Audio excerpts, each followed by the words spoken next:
Today, I'm going to show you how I made this 6-foot kangaroo hide stock whip. So I've got these great kangaroo hides, and I want to turn them into something really cool.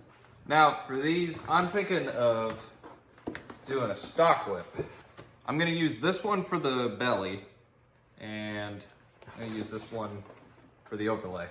First thing I'm going to do is just cut out a core.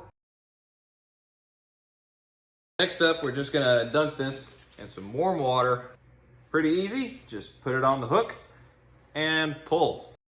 While the core is drying, I'm going to cut out the belly strands, and as I cut them, I make sure to taper the width down to minimize waste.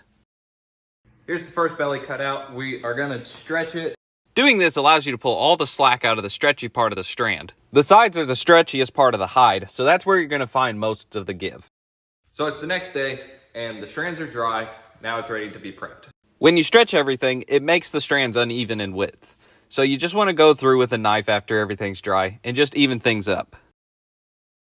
Now I'm going to bevel these strands. I like to do this on the underside of the leather. I go on this side, and then same on this side, using the leather piece on my finger so I don't slice off my finger. Now I'm just going to start braiding the belly. This is a 4-plait, so that means I'm going to go under one, over one, and I'll just braid this to the 3-foot mark.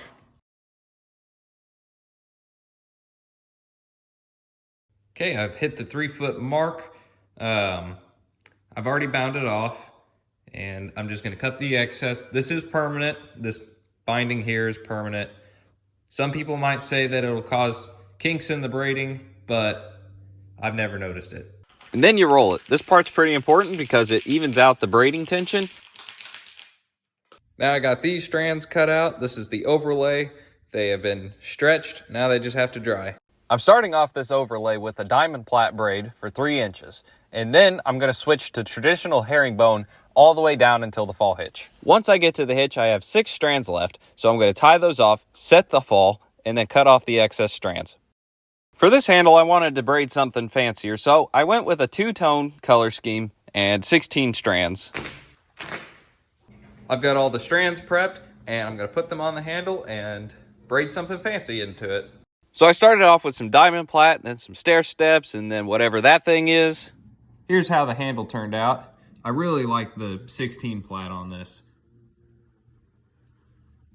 Now I'm just going to cut up some strands for the heel knot, stretching them, doing all that stuff that we did previously. And these aren't going to be fancy knots. I really just like the simplicity of a simple Turk's head knot.